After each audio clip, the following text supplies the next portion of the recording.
आज हम बात करेंगे importance and limitations of selective credit control measures के बारे में। देखिए, सिलेक्टिव क्रेडिट कंट्रोल मेजर्स को क्वालिटेटिव क्रेडिट कंट्रोल मेजर्स भी कहा जाता है। इसके बारे में मैंने एक सेपरेट डिटेल्ड वीडियो बनाया है, पहले आप उसको जाके देखें, समझें और फिर वापस आएं। आज हमारी बात रहेगी इनके ऑब्जेक्टिव्स की, इनकी इंपॉर्टेंस की और इनमें क्या क्या छोटी मोटी कमियां हैं, लिमिटेशंस हैं, उनके बारे में। देखिए, जो सिलेक्टिव क्रेडिट कंट्रोल मेजर्स हैं वो जो हमारा पैसा है देश का, उसको डाइवर्ट करते हैं, माने उसको एक दिशा देते हैं कि ये पैसा इस एरिया में जाए और इस एरिया में ना जाए। जो आरबीआई की मॉनेटरी पॉलिसी है उसमें वो आरबीआई इसेंशियल और लेस अर्जेंट एरियाज को विभाजित करता है, इसेंशियल और मोर अर्जेंट एरियाज। देखिए, एक होता है जरूरी एरिया और उसमें बहुत ज्यादा हमारा पैसा देश का लगना चाहिए। मान लीजिए उदाहरण के लिए आरबीआई ने कहा कि ये जो दवाइयों वाला फार्मास्यूटिकल सेक्टर है इसको बहुत बढ़ावा देना है मैंने अपने देश में और उससे हमारे देश की उन्नति होनी है। तो ये इसेंशियल एरिया आरबीआई ने डिक्लेयर कर दिया कि अभी तक क्या था कि फार्मा इंडस्ट्री को पैसा नहीं मिल रहा था, इसलिए लोग चाहते हुए भी फार्मास्यूटिकल की इंडस्ट्री, दवाइयों की फैक्ट्री नहीं लगा पा रहे थे।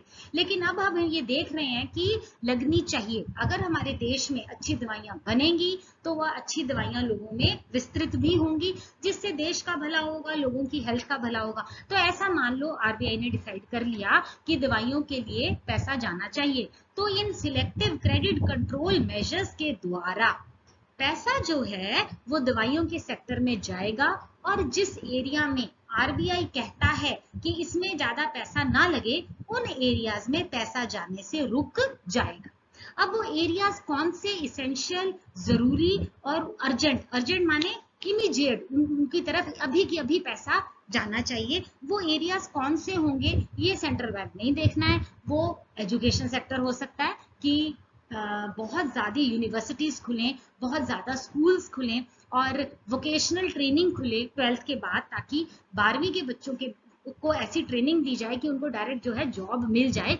इस तरह की सोच अगर आरबीआई रखता है कि एजुकेशन सेक्टर में पैसा का एक्सपेंडिचर हो, एजुकेशन सेक्टर में पैसा लगे और बढ़ावा मिले, तो सिलेक्टिव कंट्रोल मेजर्स हमको इसमें हेल्प करते हैं कि जिन सेक्टर्स को आरबीआई चाहे उन सेक्टर्स में पैसा जाए और जिन सेक्टर्स में आरबीआई ना चाहे उन सेक्टर्स में पैसा ना जाए। इसको बोला जाता है डाइवर्ट द क्रेडिट, क्रेडिट को दिशा देना कि ये पैसा उधर लगना चाहिए।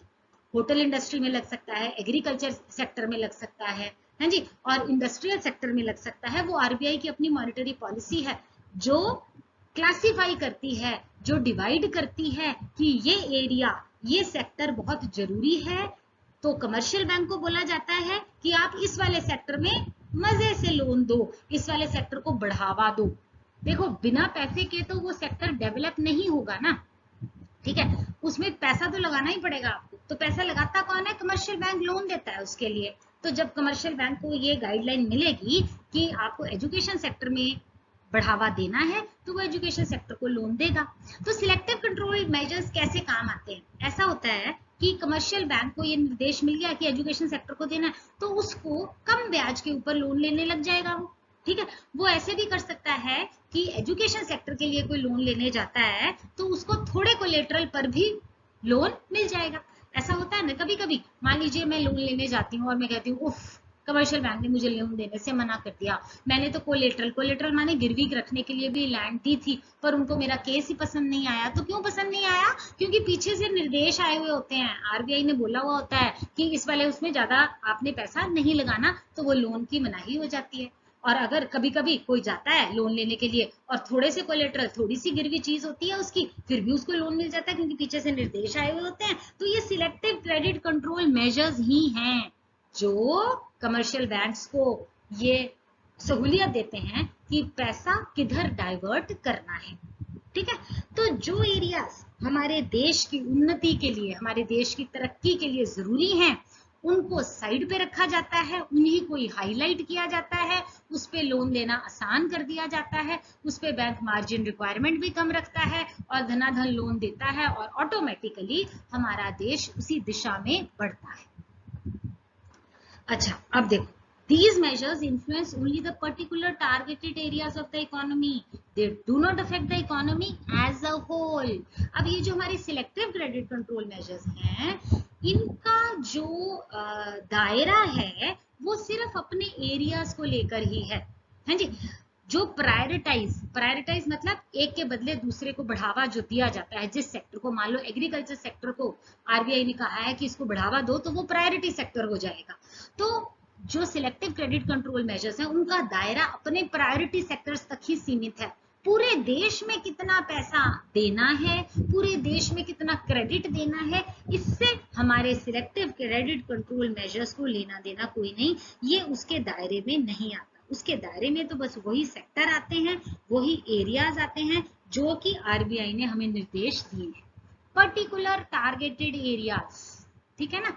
जब ये हमें बोला गया कि देखो जो लोन है वो इस टाइम पर शेड्यूल कास्ट और बैकवर्ड ट्राइब को ज्यादा दो ताकि उनको भी आगे आने का मौका मिले, वो भी लाइमलाइट में आ जाएं, तो उनकी तरफ लोन का बढ़ावा कर दिया जाएगा, जिसको हम राशनिंग ऑफ क्रेडिट कहते हैं।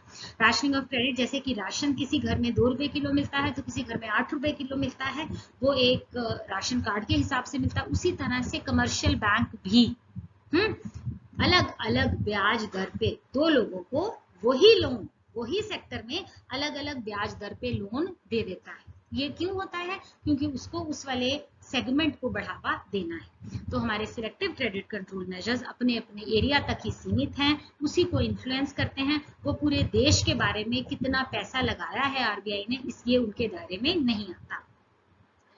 अच्छा, हायर परचेज आपने सुना होगा, आपको कोई चीज किश्तों पर लेनी है तो उसको हायर परचेज बोलते हैं। मान लीजिए आपको कोई वॉशिंग मशीन लेनी है जो कि 20,000 20 रुपए 1000 की आती है, उसमें क्या रहता है कि आपको 5,000 रुपया तो उसी समय देना पड़ता है, जिसको डाउन पेमेंट बोली जाती है, बचा 15,000, उसको आप किश्तों में दे सकते हो, ठीक है। आपकी 3 किश्तें बन जाएंगी, 3 किश्तें 5,000 की, उसमें ब्याज जोड़ दिया जाएगा। तो मान लीजिए आपको 5200 5200 रुपया देना पड़ेगा हर महीने। इस तरह से आपको हायर परचेज के ऊपर किश्तों पर चीज आसानी से मिल जाती है। तो ये भी सिलेक्टिव क्रेडिट कंट्रोल मेजर्स में आता है, रेगुलेशन ऑफ कंज्यूमर क्रेडिट के अंडर।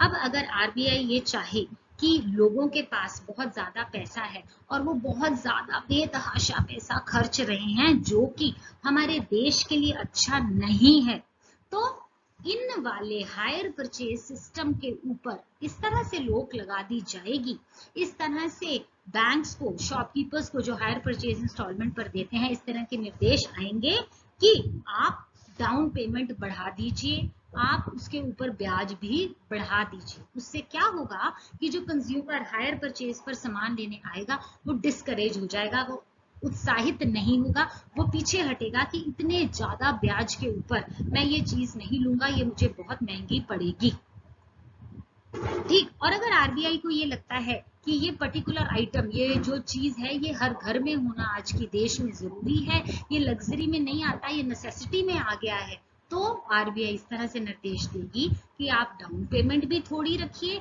और जो किश्तें हैं वो भी कम ब्याज पर देनी शुरू कर दीजिए। तो ये जो राशनिंग ऑफ कंज्यूमर क्रेडिट है, यानी कि हायर परचेज इंस्टॉलमेंट वाला सिस्टम है, ये भी selective control credit control measures के अंदर आता है, जिसमें आरबीआई ये देखता है कि ये चीज लाजमी है, जरूरी, नेसेसिटी में आती है, तो उसके हायर परचेज सिस्टम आसान कर दी जाती है ताकि ज्यादा से ज्यादा लोग इसको खरीदे और हर घर में ये चीज हो। और अगर आरबीआई को लगता है कि ये चीज आवश्यकता की नहीं है, इन्फ्लेशन हो रही है, इस पे रोक लगानी चाहिए, तो आरबीआई के पास सिलेक्टिव क्रेडिट कंट्रोल मेजर्स का हथियार है, जिससे हायर परचेज लेना कठिन कर दिया जाता है और लोग इसमें आगे नहीं आते।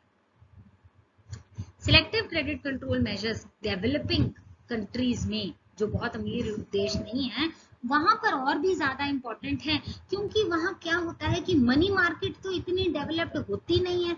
जब मनी मार्केट डेवलप्ड नहीं होती है तो क्वांटिटेटिव मेथड्स काम नहीं करते हैं, तो ये qualitative selective credit control measures ही काम आते हैं।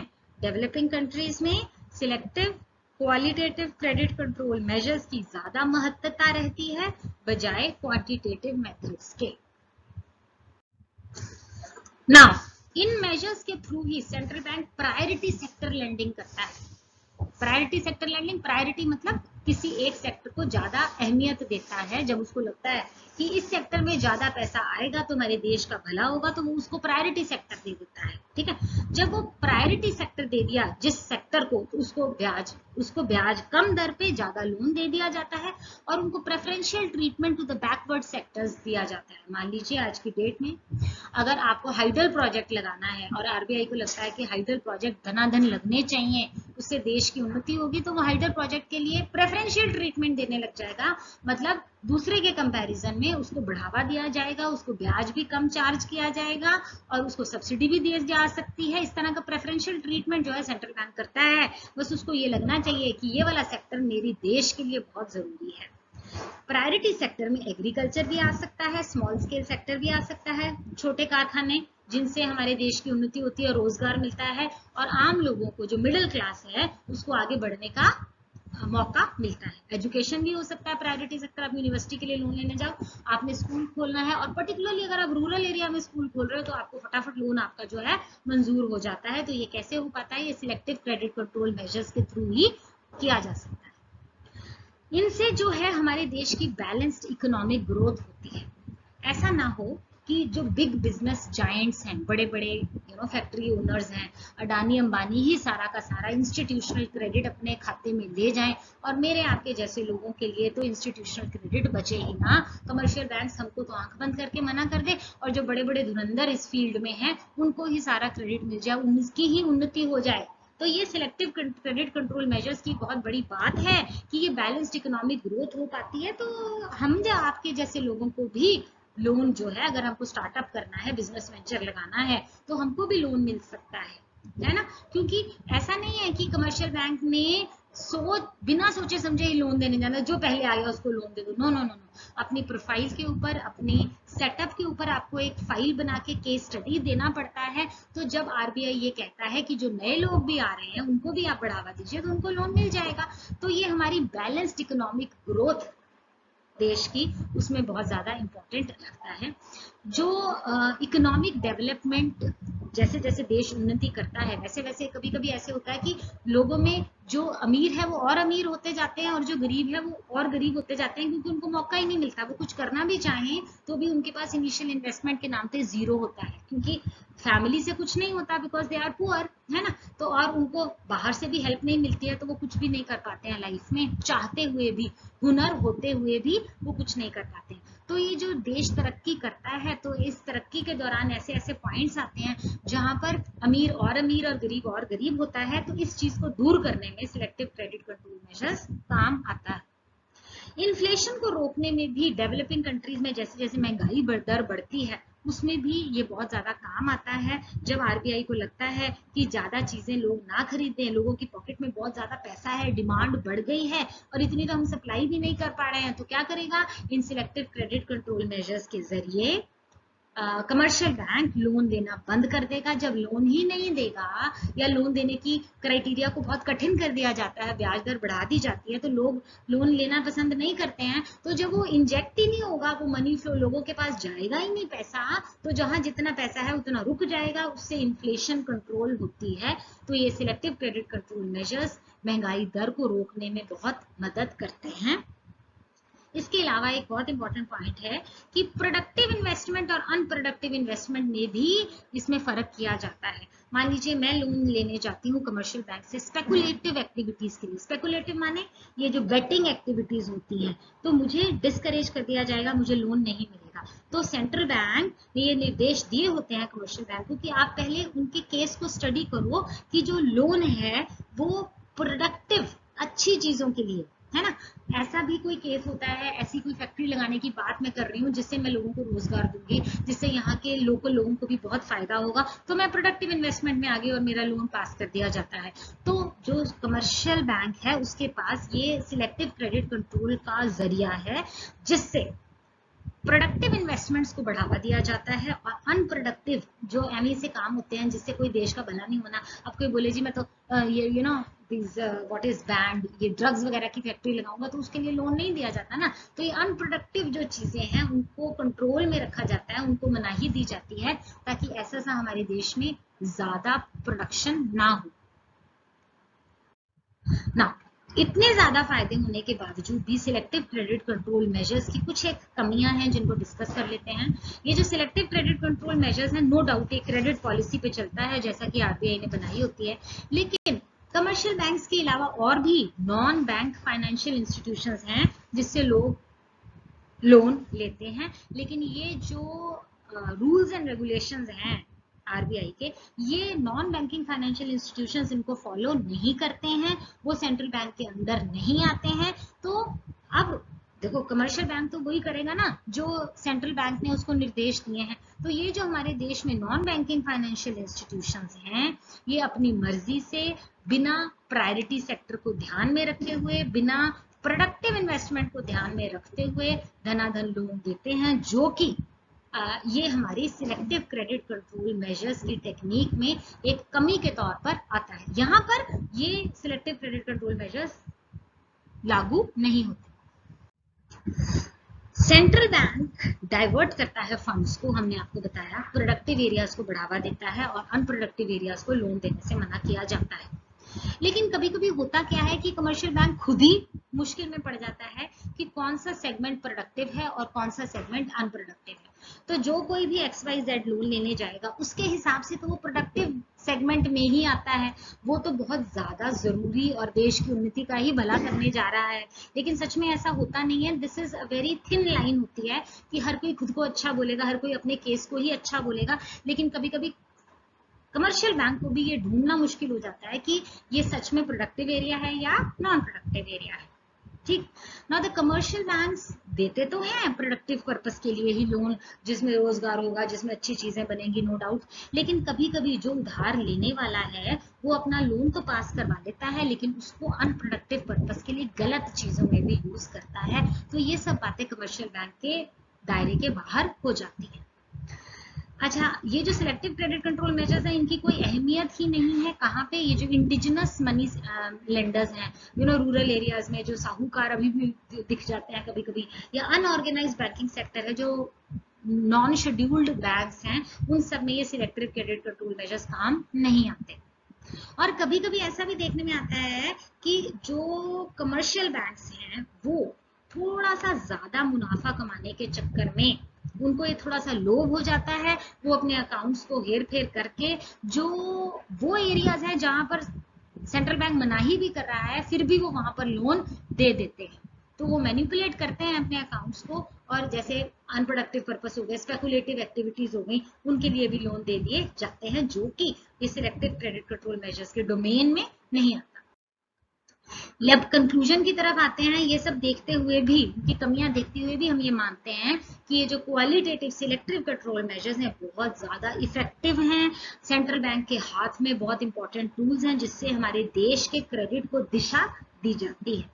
लेकिन एक सक्सेसफुल मॉनेटरी पॉलिसी के लिए क्वालिटेटिव और क्वांटिटेटिव ये दोनों टूल्स, ठीक है, बहुत ज्यादा जरूरी हैं, बहुत ज्यादा इंपॉर्टेंट हैं, और हर देश को ये दोनों टूल्स को इकट्ठा सेंसिबली, वाइजली यूज करना चाहिए। ये क्वांटिटेटिव और क्वालिटेटिव मेथड्स एक दूसरे के सब्स्टिट्यूट्स नहीं है, कॉम्पिटिटिव नहीं है, सप्लीमेंट्री हैं। वो हैंड इन हैंड इकट्ठे ही जब चलेंगे, दोनों इकट्ठे का यूज करो, और तभी हमारे देश को इकोनॉमिक स्टेबिलिटी मिल सकती है।